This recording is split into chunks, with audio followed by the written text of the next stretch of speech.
My name is Owen Connolly. I'm the editor-at-large at Sports Pro. Very pleased you could join us and hope you've been enjoying the start of Sports Pro Live 2021. I'm delighted for the next 40 minutes or so to be talking to one of the world's most prolific, most successful and best recognized event promoters. He's always got plenty of new things to talk about and plenty to say about them, so I will keep this preamble short and introduce the incoming chairman of Matchroom Sport, Eddie Hearn. Eddie, welcome. Good afternoon. Good afternoon. Thanks for having me. Thanks for joining us. Where are you joining us from? I'm in the headquarters at the moment in Essex of Matchroom Sport. This is my old office. I'm just in the process of kicking my old man out of his old office, which will be, and getting the furniture in there. And got a big event this Saturday in Manchester, and then a big event in Dallas the weekend after with Canelo Alvarez against Billy Joe Saunders. Yeah, that's quite a thing to be building up to. I was going to ask if you tried out the big chair yet in the boardroom and all the rest, or new chairs. Like, my old man's never been a big one on the aesthetic side of certain things, and yeah, that office hadn't been done up for probably 40 years. So we gave it a little revamp. But he's still about, he claims to have resigned. I've seen him in the office in the last few days, ducking and diving. So I don't think we'll ever get rid of him properly. Well, of course, he's with one of his first loves this week, the World Snooker Championship. And obviously we're going to spend a lot of time talking about Matchroom boxing and some of the things that you've had going on there. But let's start just by looking at the wider Matchroom group and how it's changed and how you think now with this transition it will continue to change. Well, I mean, I think Matchroom is one of the huge success stories of British sport, really. It's a family business. My dad started this business under a snooker hall, really, in Romford many, many years ago. Of course, met Steve Davis, exploded on the snooker scene and globalised that sport, moved into boxing where he was extremely successful, Hall of Fame promoter. And then, of course, the involvement with darts and the PDC, which has been a huge success story for the company. And over the last few years we've expanded globally with offices all over the world, with hundreds of staff, with global events and distribution. And I feel like now we're in a fantastic position. Of course, my side best known probably for the growth of boxing, British boxing, not just with Sky Sports and Anthony Joshua here, but also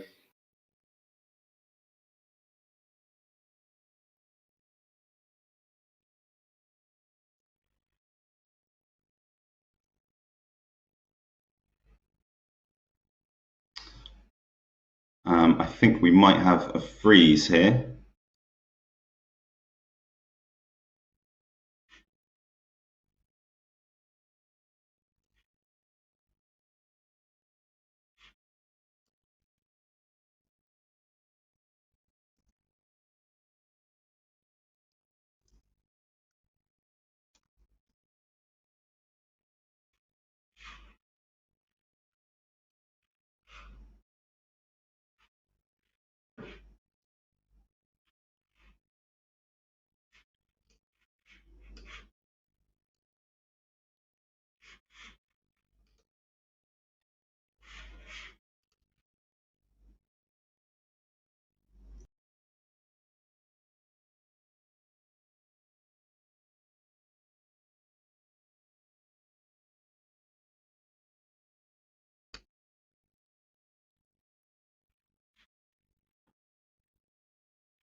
Apologies if you're still getting this. We'll just try and.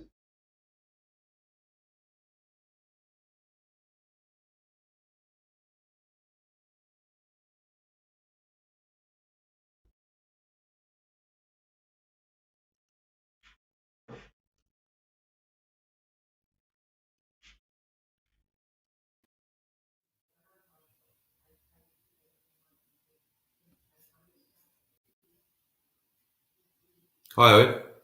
Hi, Eddie. Apologies for that, everyone. That's all right. We were. Mine was solid. My Wi-Fi was solid. So I don't know how much it's got, but this is the joys of the new world. But Well, exactly. This is the perils of live events, exactly. Eddie, which I'm sure we'll get into over the course of the next half an hour. Recapping, we've had a great few decades, of course, with the growth of snooker, darts particularly, and more recently with the growth of boxing. Both localized events in the UK, of course, with our big deal with Sky, and globally with the growth of the DAZN platform as well. So I feel like now we really are one of sport's real global powerhouses.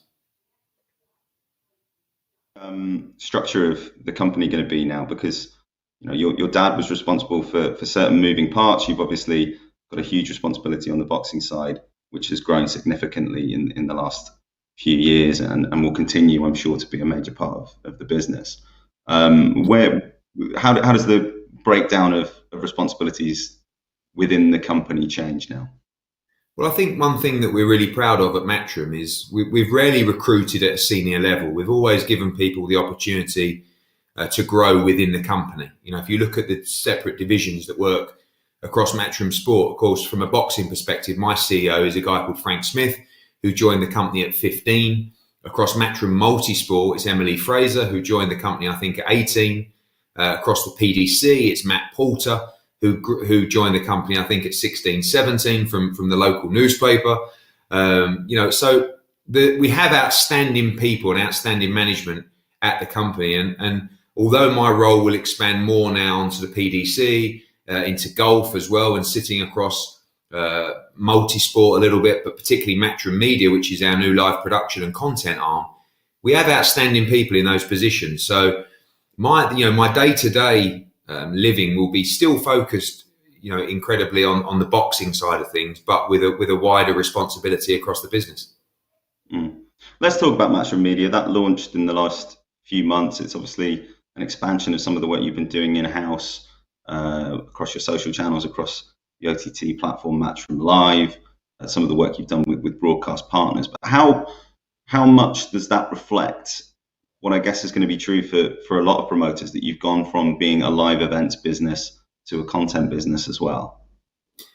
Well, sport is our passion, but so is content. And I think we all know that content is key, but particularly on reflection in the last year, I think we've understood more than ever how important content is. And I'm not just talking about live event content. I'm talking about digital content, shoulder programming, and the ability to build the narrative of an event, or of a story, of an athlete. And I think owning your own production arm, owning your own documentary element to your business, and chat shows, news shows, all kinds of shoulder programming, documentaries, build-ups to fights. That for me was a real power move for us to say, we can't be in a position where we're building the narrative of a fight or an event, and then we get to the deliverable stage and we don't control how that is delivered. So, of course, normally you will have a host broadcaster producing the show, of which we have tremendous host broadcasters that we deal with.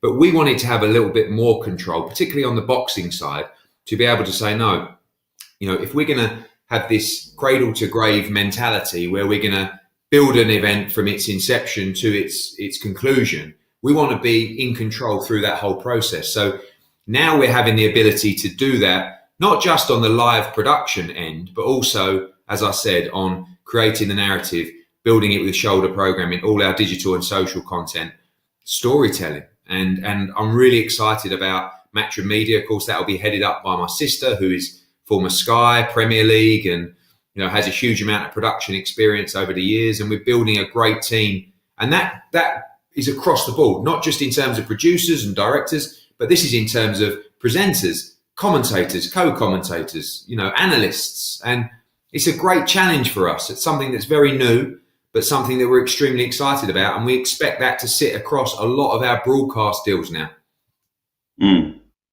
Yeah, how does that reflect as well what we're going to see a lot of conversation about probably over the next couple of days here at Sports Pro Live, but certainly over the next few years, which is this line between right sales and that part of the commercial package and owned content and things that you can hold the IP to and distribute yourself and either build value around events, as you said, or retain some of it over the longer term for some of your other projects. Yeah, I think when you look at alternative programming, particularly for us, we talk about this shoulder content and digital programming, and that's something that I have a passion for as well. I love creating content, whether it's socially, whether it's in form of documentaries or build-up shows or chat shows or warm-up shows to the fight or to the weigh-in or to the press conference. We've worked really hard on that, particularly across boxing and other sports as well in the last couple of years. And I feel that sometimes we've been too stagnant with one broadcaster to say, we create the live event for you, but there's no reason why we can't have partnerships with other broadcasters as well on our content to grow the sport, to keep building the narrative. And yes, we are live event sports rights holders now, but we are now also a major production company that will be creating much improved content and much deeper content away from our live events. What is your media rights strategy now? How are you adjusting that for the next few years? I mean, particularly with the boxing events, the pay-per-view element of things means that I guess you've always had to be a little bit agile, a little bit flexible with who you're working with and where. But we are also seeing deeper relationships with DAZN in the US, for example. I'll ask you another question about DAZN in just a second. But where do you see the balance between those two types of relationships being set? I think it differs for every sport, quite honestly. I mean, you look at our key sports at the moment, which of course are snooker, darts and boxing, many other sports across multi-sport as well. But if you focus on those three, they all have different appeal in different markets. For instance, UK numbers on darts are incredible. Also, we're seeing huge growth in Europe, particularly in Germany right now. And the figures that we're seeing there, both in arenas and on screen, are incredibly impressive. Snooker will always have an extremely strong position in the terrestrial UK broadcast market, but also across Asia. It's one of the most popular sports in existence. Boxing has probably slightly more of a universal appeal. Of course, UK is a huge market. You've seen the DAZN deal that we put together in America has been very successful now as well. The DAZN model is very interesting for boxing because they've created a global platform. So for the first time in the sport, we have one platform, one broadcaster that sort of encompasses our boxing world. So a lot of people always talk about, becoming the UFC of boxing, and that's really a sort of long-term strategy of ours. But it's very difficult to sort of overcome or, collaborate with some of the other promotional companies out there. But the DAZN platform enables us to sit in our own world where we can make in-house fights across countries with different talent in specific regions. And that model is really interesting because it shows you the potential growth areas for the sport of boxing almost for free. You know, you're sitting in these territories as a live streaming service, and we're getting the figures every week from every show in every territory around the world. And it will give us the data that we need before we enter those markets for localized events. So, for instance, you know, you may see the numbers in Australia are starting to become very relevant for boxing. That's a market where we must look to create a localized business of Australian fighters for an Australian broadcaster or DAZN. The same in Mexico, the same in Italy, the same in Spain, where we've been rolling out events as well. So our relationships with broadcasters are global. Our relationship with DAZN on the boxing is very special. And as I said, that one platform, one sport mentality, I think is going to be really interesting as the years go by. About DAZN, readers of The Athletic will have seen a story last week that said that you had expanded your partnership with them and done what was described as a 9-figure deal here in the UK for most of your cards. A couple of your bigger draws were kind of carved out of that, Anthony Joshua and Dillian White. But what's the truth in that at this point? What can you tell us? Well, the truth is that, you know, I don't comment too much on the speculation. There's some things in the article that were incorrect. I've spoken to Mr. Coppinger about that, who wrote the article. We had a little bit of a backwards and forwards. It's a difficult position for us. You know, Sky are an outstanding partner, have been for many, many years. We're under contract with them, and that contract runs till the end of June. There's been a lot of speculation, a lot of interest about, of course, the UK rights for our UK shows, and we've built ourselves into a very healthy position, not just with the fighters that we represent, but the brand that Matchroom has delivered across boxing. And when the time is right to announce our next move, we will do that. But, you know, right now, under contract to Sky, extremely happy with our relationship with them. They've been a fantastic partner and will continue to be a fantastic partner. We'll see across boxing, but certainly across other sports as well. And, you know, all to be revealed in the next few weeks, I guess. I'm sure it will be. We've got quite a few questions coming in already from Swap Cards. So do keep those coming in, and we'll try to get to more of them as we go. But I'll just pick out one from Colin Ian Latham now, and I think this might be something we revisit. There's a couple of other topics in a similar vein that we might come on to, but he asked, what is your strategy to engage Gen Z? Sorry, say that again. It cut out there, sorry.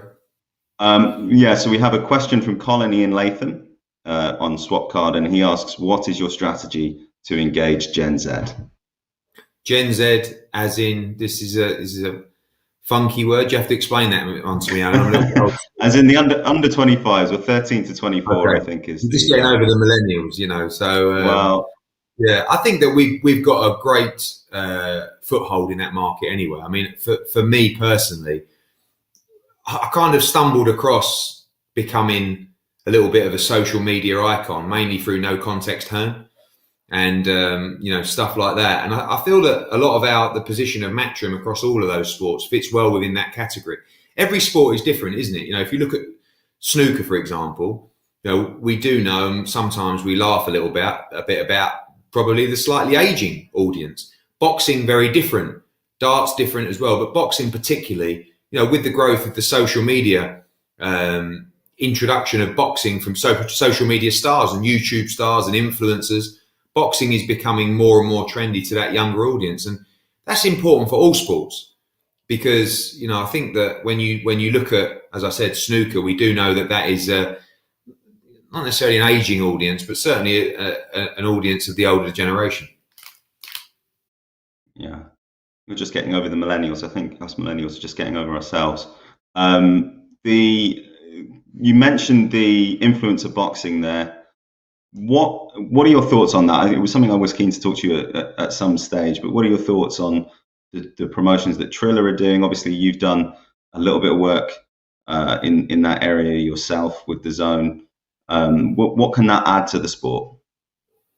Again, Owen, just repeat that very quickly because it just dipped out for the first couple of seconds. Sorry. Sure, no problem.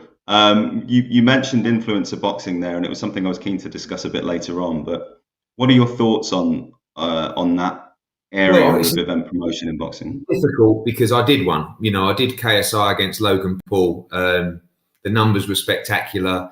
We sold out just about the Staples Center in LA. It was a wild experience. It's difficult as a hardcore fight fan to fall in love with it, but you can't ignore it, and you can't ignore, the power of those people. These people, they're not idiots. Jake Paul and those kind of guys, they might not come across as your cup of tea, but they're outstanding content creators. They're very good promoters, and they know how to build an audience.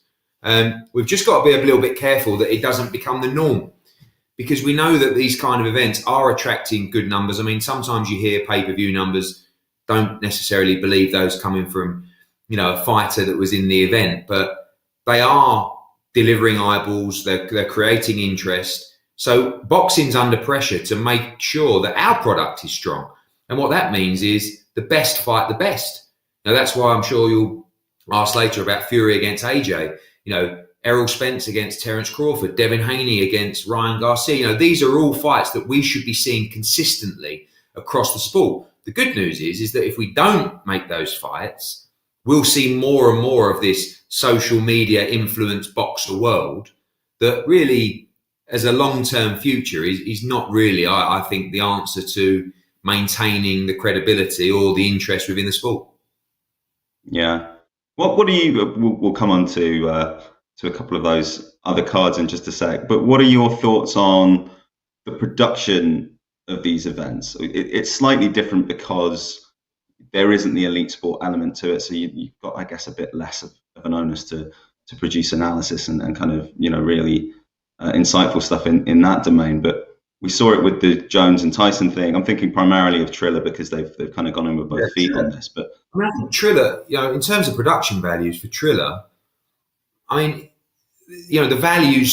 production values suit the event. It's kind of like a circus meets. You got half of the production team, I think, were high at the time. You've got these big acts performing, then you've got a little bit of boxing that's professional, then you've got some kind of white collar stuff, and it's all over the place. But that's what it is. You're not watching to watch a high level world championship elite athletes going at it. You're watching to follow this circus and this madness. And I don't mind what Triller do. I think that at the end of the day, anyone that invests in the sport of boxing, I think it's great for the fighters. It's great for the sport. It's also great to remind fighters the power of remind the broadcasters, other broadcasters, about the power of boxing. So Triller's just a bit wild, but wild's okay. Wild sells. So I think as long as you know what you're getting, then I think what Triller are doing, I have no problem with.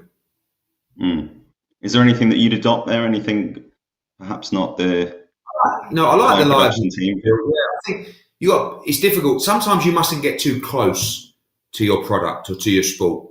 Now, I'm a massive hardcore boxing fan, so sometimes I can watch the Triller stuff. That made me cringe a little bit. But for instance, the live music feel, I have no problem with trying to incorporate that more into the ring walks than just a random live performance. But when we did the Canelo Alvarez show in Miami, we had J Balvin sing him out. Now, J Balvin is a guy that would fill that stadium on his own. So to bring that in as an in-event experience, to bring that in for the broadcast has tremendous value.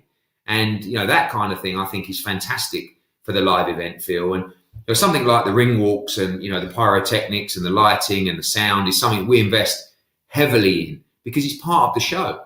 And it's great for the perception of the sport. You've got these major stars. Even on Triller's card, Justin Bieber was performing. It can't be cheap. So it's interesting, but it's entertainment, isn't it? So people like to go out and have a good time. And that energy is something that obviously we've missed during lockdown because particularly in the UK, we haven't seen crowds. We had 1,000 people at Anthony Joshua against Kubrat Pulev. But other than that, every one of our events since April 2020 has been behind closed doors. And I heard you on a podcast last year talking to no less an authority than Ramesh Ranganathan about the crossover between music promotion and event promotion. And you were talking about, you'd had conversations about putting on rap battles and this kind of stuff. And conversations or thoughts anyway, and it was an area you were keen on exploring in some way. I mean, how much crossover do you think there's going to be? How much crossover is there in the discipline, and how much crossover can there be in the content between sport and entertainment in the future? I think from my point of view, in terms of the growth of Matchroom, of course, we want to have laser-like focus on our markets and our sports, but also we are a company that has so much potential for growth within entertainment. And I see music as sitting within that. I mean, there's the opportunity for us to move into the music world. We know how to put on live events. I feel like as promoters, we are the best there are. So we understand the audience, we understand how to provide entertainment, we understand how to give value for money, to give a great night out. And that sits across music as well. There's no reason that music and sports can't sit together in the event promotion space. But as a little bit of a purist, I just think you have to be careful in that respect. It's the two audience, isn't it? If you read the forums, social media across the boxing fans, they're still throwing up from the Jake Paul fight, on Triller the other week. But at the same time, again, when I talk about becoming too close to a product and too close to a sport, we have to understand that hardcore element, whilst must be respected, is very small in terms of the viewership of a sport. So we have to keep evolving the audience. We have to keep bringing casual fans into the sport. And generally, the way you do that is to over-commercialise it. And that's something that is a very fine line, especially when you're so in love with a sport. Okay, well, if there's something that the hardcore fans, the casual fans, the non-fans, the news media, everybody who has heard even anything about boxing in the last 5 years wants to see, it's Anthony Joshua taking on Tyson Fury at some point this year. What's the latest on that? We seem to get different updates every day, different levels of enthusiasm and optimism. Yeah, it's like a soap opera. I mean, I hate to bore people with updates every day, but obviously I'm doing 10 or 15 interviews a day, and most of them are asking the same question. And I like to try and be transparent with fans. I like to try and give them feedback. One of the reasons I feel like we've got such a strong foothold in the boxing market. Kind of feel like a one-man army here going out to try and make this fight, which is great because I want the pressure. We have a situation where about a month ago, both guys signed a contract for this fight, subject to the site proposal that came in and subject to approving that. About a week ago, we explained the site proposals to the fighters. Both fighters accepted one particular site deal, of which we are and have been closing in terms of the long form agreement for that site contract.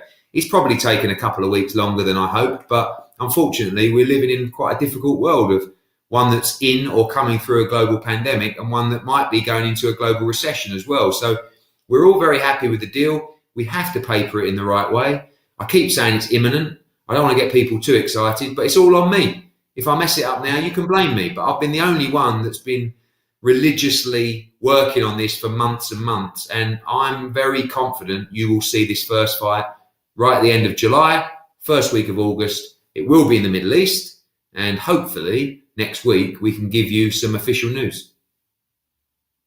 Okay, well, we'll look out for that. You mentioned it's in the Middle East. Given the pandemic, how realistic was it that you were going to get a fight in the UK? We're always up against it. I mean, I think, from a value perspective for the fighters, you're probably looking at half the money that they could achieve for that fight in the Middle East. Without a crowd, you're looking at 20% of that money. And we had conversations with Wembley to try and see if they could confirm that we could have 100,000 in July. The answer was, we'll do our best, we hope, but and that's just impossible at that stage. So I can't say we didn't have any option, but of course the numbers were just so different for the two site proposals, as was the proposal to do the fight in Las Vegas as well, even though there are crowds starting to come back there. So we've been there. We've done the Andy Ruiz fight in 2019 in Diriyah. It went very well. Saudi built a stadium for the fight. They delivered everything they said they would deliver. And, this one will be, of course, even bigger. This is a huge fight. This is for me, this is the sporting event of 2021, and that's Olympics included. I mean, I believe that the whole world will stop to watch this fight. Of course, the whole country here will watch this fight and stop to watch this fight. So I think that, of course, the lack of crowds helped the cause to take it to a territory that was going to provide a major site fee. And that's the way it played out. Mm. How does it change the conversation around the fight? I mean, as you said, you went through it with Andy Ruiz, and I'm operating on the proviso in this question that you're talking about going back to Saudi Arabia. Although I'm sure you won't confirm that one way or the other. But how does that change the conversation, the build up? There's going to be controversy. There's going to be opposition to a move like that.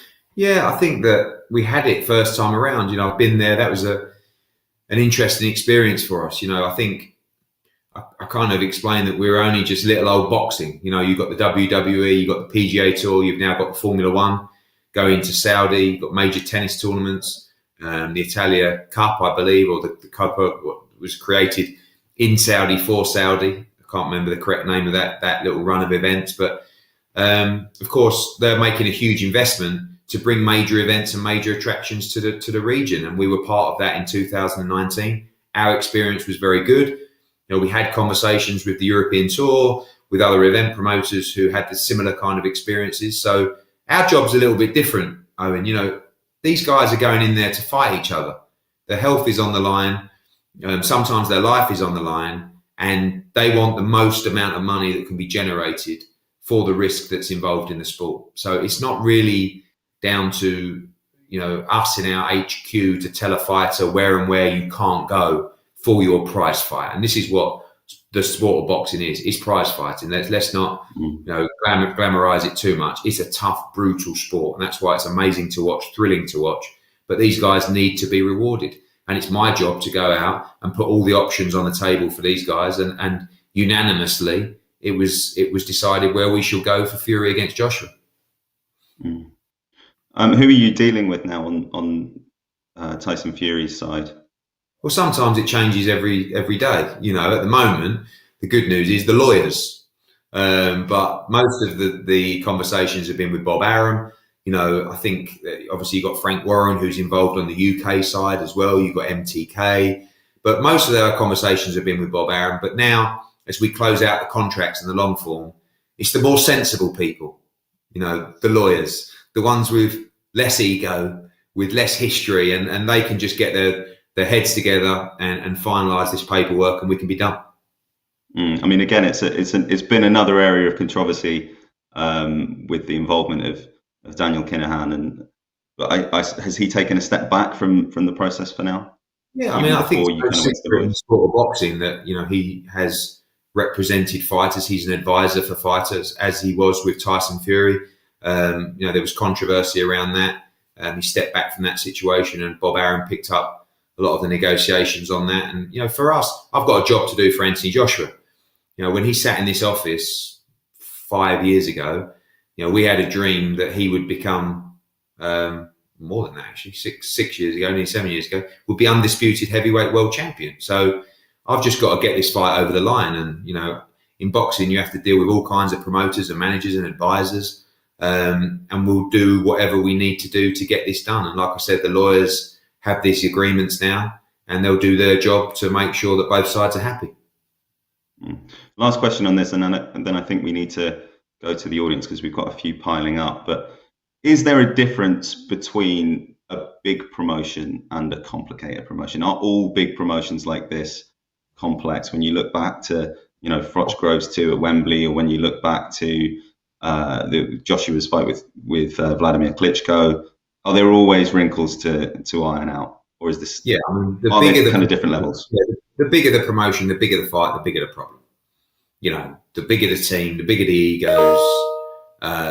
You know, the bigger the hate, the bigger the, you know, it's just, listen, sometimes you work very well together with a team of people, but other times, you know, here you've got guys that don't particularly like me.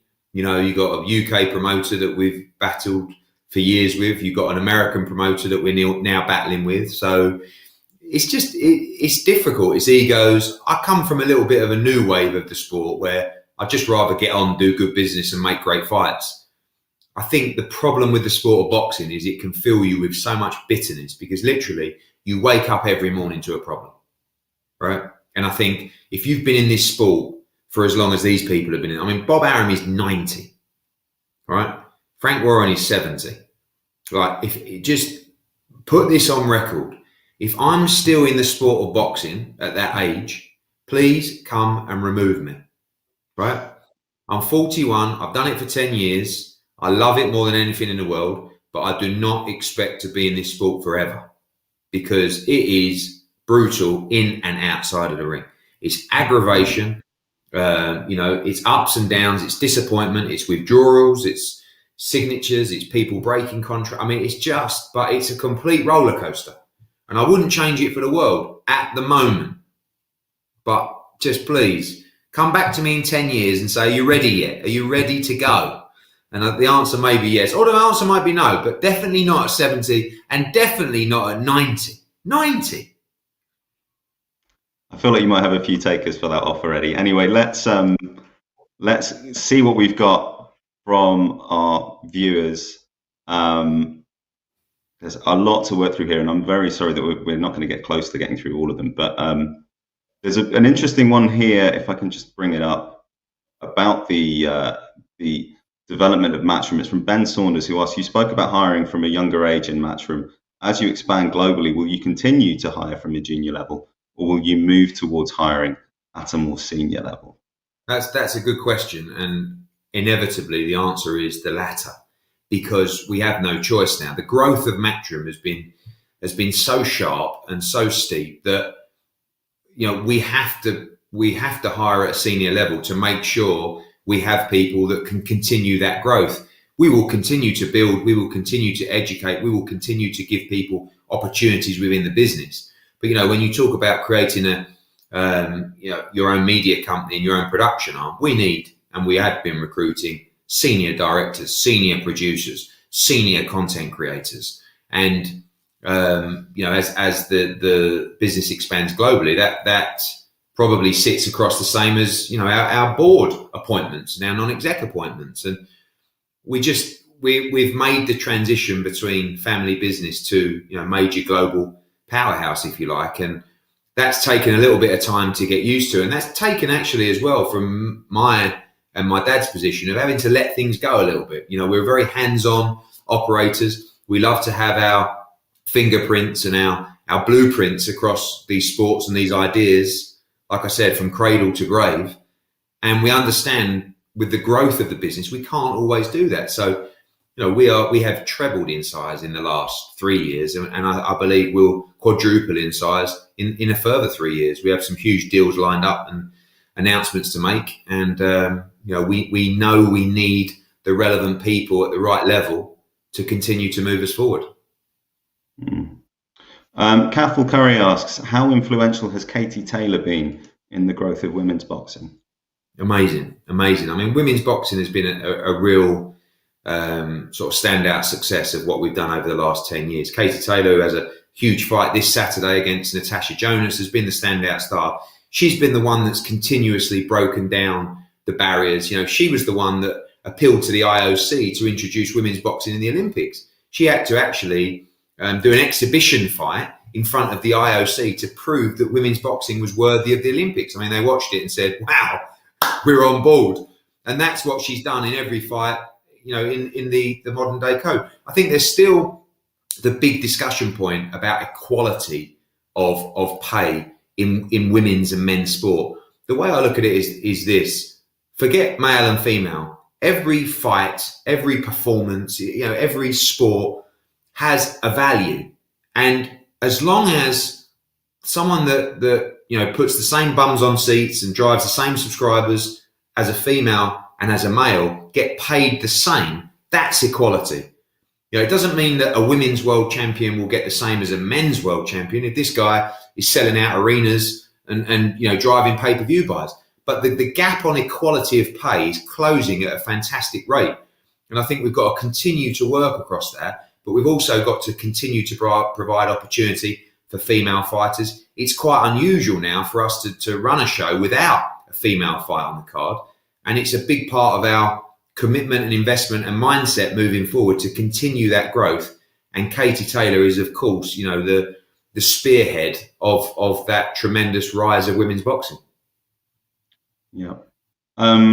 We have loads of questions, but we do not have very much time. So there's some that I would really, really love to ask, but there's a great one here from Luke Williams who says, Eddie, when you do leave, and leave is in inverted commas there, the sport of boxing, where do you want to be heading? I don't know. I mean, I love, this Matchroom Media project is something that really excites me. I do love creating content. I mean, I think through lockdown, you got to watch everything, didn't you? And some of the things that I watched really made me change my mind about a sport or the sport. Drive to Survive is a great example. I've never had any interest in Formula One at all. I watched Drive to Survive. I understood the format. I understood the rivalries. I understood the personalities, the characters, the team, the business, and it invested me. It made me invest in Formula One. I like to watch the races now. I think that's so important to the narrative of the sport and the events. The same with The Last Dance, the same with the Tiger Woods documentary, the same with the Bruno Tyson documentary on Sky. This is something that I have a big passion for away from live events.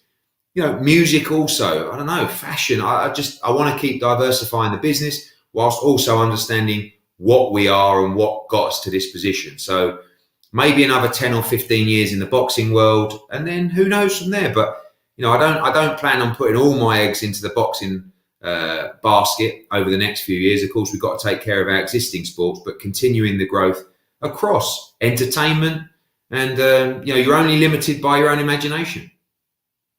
Eddie, that is a hell of a note to finish on. We are out of time, but thank you very much for your time. Thanks to everyone for your questions, and enjoy the rest of Sports Pro Live.